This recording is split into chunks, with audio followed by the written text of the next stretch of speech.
Hello friends, welcome back to my YouTube channel. तो दोस्तों, आज का हमारा टॉपिक है द वैल्यू ऑफ टाइम।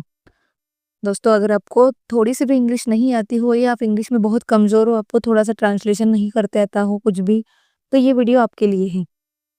तो दोस्तों, लास्ट तक बने रहिएगा। हमारा टॉपिक बहुत इंटरेस्टिंग है और आपको समझ में भी आने लगेगा। और जो चीज़ आपको अच्छी से पसंद आ रही हो और जो सेंटेंस आपको नया मिल रहा हो, उसे अपनी कॉपी में ज़रूर नोट करिएगा।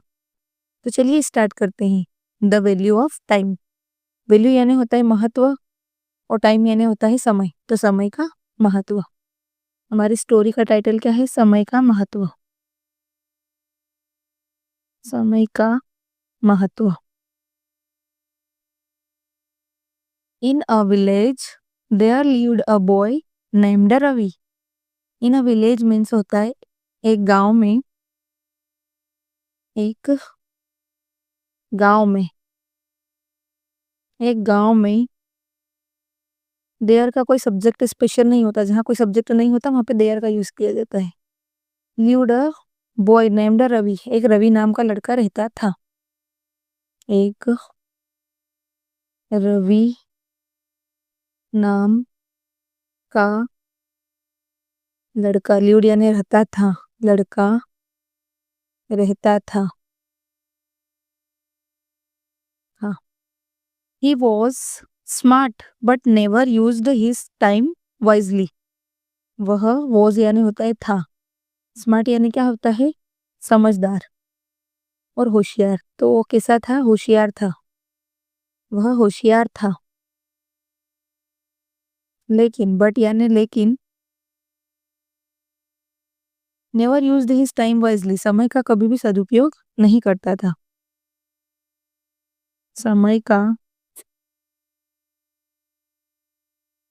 सदुपयोग कभी नहीं करता था। नेवर है तो कभी नहीं आएगा। सदुपयोग कभी नहीं करता था। कभी नहीं करता था। ही ऑलवेज, वह हमेशा। इसका मीनिंग क्या आएगा? वह हमेशा कहता। से यानी होता है कहना और सेड यानी कहता था। तो वह हमेशा कहता था। कहता था I will do it tomorrow. मैं इसे कल करूंगा। मैं इसे कल करूंगा। करूंगा। आई यानी मैं, विल यानी ये हमारी फ्यूचर टेंस का क्या है?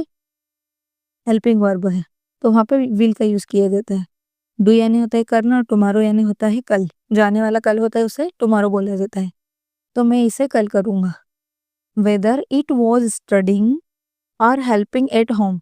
वेदर यानी होता है चाहे। एक वेदर यानी क्या होता है? मौसम। लेकिन ये वो वाला वेदर नहीं, इसकी स्पेलिंग अलग है। चाहे वह क्या हो? पढ़ाई हो। चाहे वो पढ़ाई हो। पढ़ाई हो या हेल्पिंग एट होम या घर का कोई काम। घर का कोई काम। हेल्पिंग का मतलब होता है घर पे मदद करना भी होता है ना, कि घर पे किसी की मदद करना हो या घर का कोई काम करना हो या पढ़ाई करना हो। स्टडिंग यानी होता है पढ़ाई करना। तो वो हमेशा अपने काम को टाल देता था। One day a competition was announced in the village. एक दिन एक दिन कंपटीशन यानी होती है प्रतियोगिता। एक दिन गांव में ना, विलेज यानी होता है गांव। गांव में एक प्रतियोगिता। प्रतियोगिता अनाउंस्ड यानी होती है घोषणा। प्रतियोगिता की घोषणा। घोषणा हुई। कहाँ हुई? गांव में ना। वन यानी एक, डे यानी दिन, कंपटीशन यानी होता है प्रतियोगिता, वाज यानी जब कोई पास्ट की बात हो रही होती तो हुई, अनाउंस्ड यानी घोषणा और विलेज यानी गांव। तो एक दिन गांव में एक प्रतियोगिता की घोषणा हुई। The winner would get a scholarship.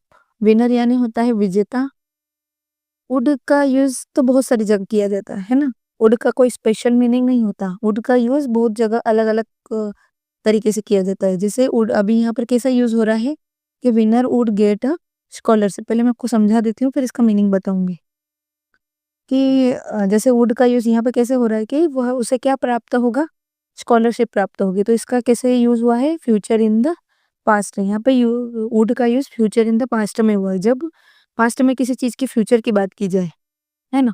जैसे ही नो ही वुड विन, उसे पता था कि वह जीतेगा।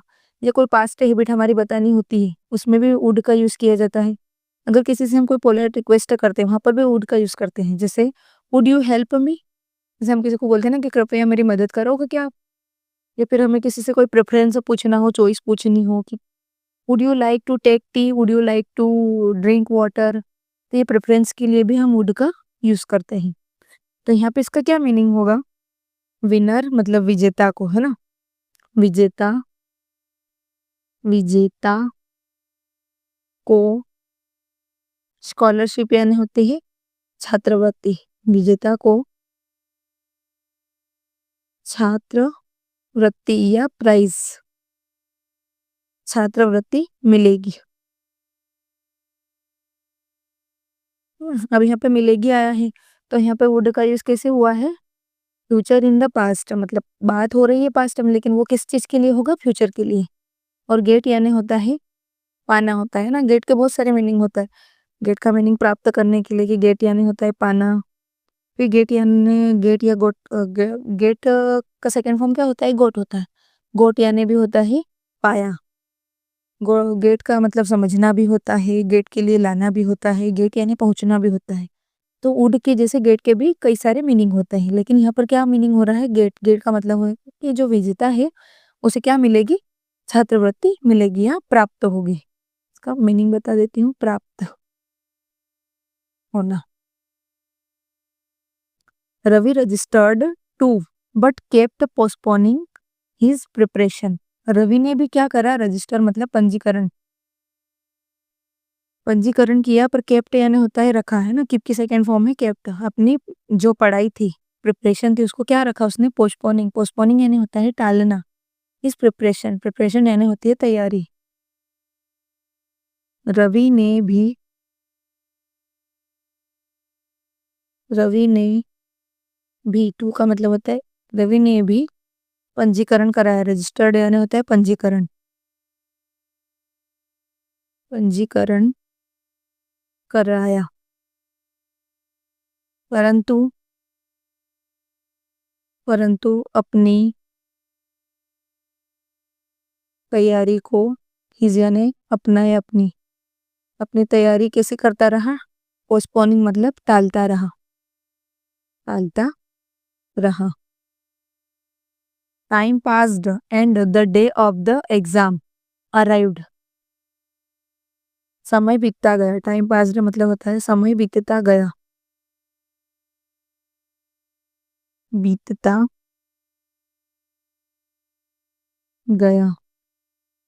और परीक्षा का दिन आया, परीक्षा का दिन अराइव्ड मतलब आ गया, आ गया। Ravi panicked because he hadn't studied properly. Ravi घबरा गया था, पैनिक्ड यानी होता है घबराना।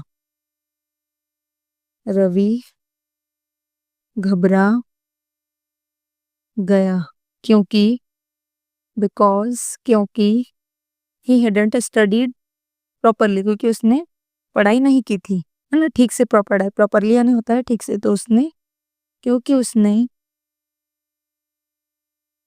ठीक से, ठीक से पढ़ाई या तैयारी नहीं की थी, नहीं की थी।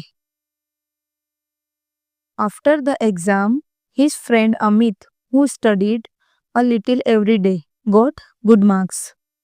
परीक्षा के बाद, आफ्टर यानी होता है के बाद, परीक्षा के बाद, हिज यानी होता है उसका, उसका दोस्त अमित, उसका दोस्त अमित जो कैसे पढ़ाई करता था, लिटिल मतलब who studied little every day, वो थोड़ी थोड़ी पढ़ाई रोज करता था, जो हर दिन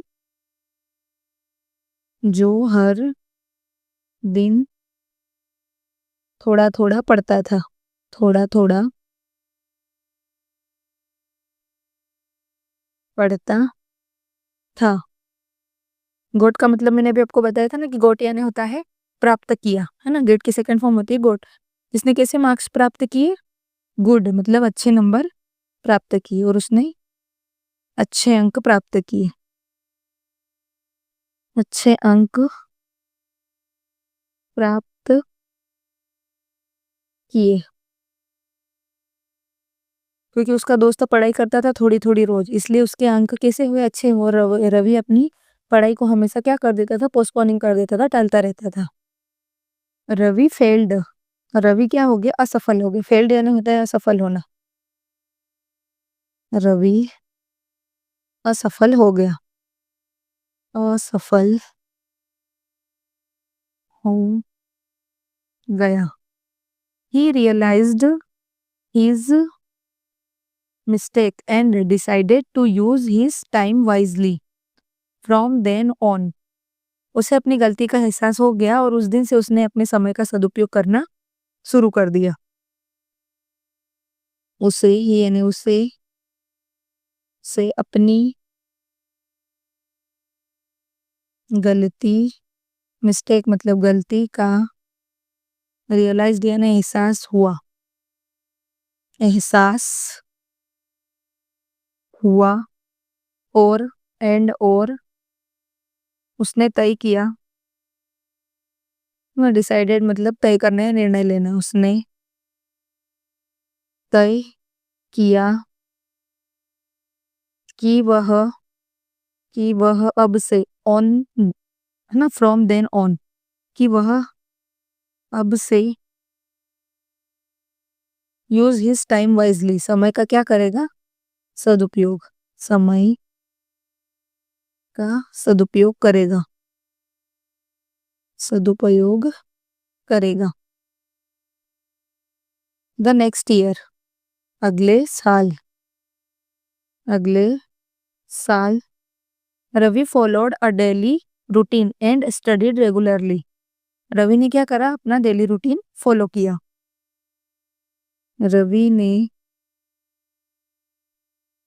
दैनिक, डेली रूटीन मतलब दैनिक दिनचर्या, फॉलोड यानी अपनाना, दिनचर्या अपनाई, अपनाई और नियमित पढ़ाई की। स्टडीड रेगुलरली, नियमित पढ़ाई की। दिस टाइम ही सक्सीडेड, इस बार, है ना, दिस टाइम मीन्स होता है इस बार वह सफल हुआ। सक्सीडेड यानी सफल होना, सफल हुआ। तो दोस्तों, हमें इस कहानी से क्या मोरल मिलता है कि अपने समय का महत्व समझे। जीवन में सफलता केवल उन्हीं को मिलती है जो समय का सदुपयोग करते हैं। इसलिए अब हमें हमें हमारे टाइम का वाइजली यूज करना चाहिए।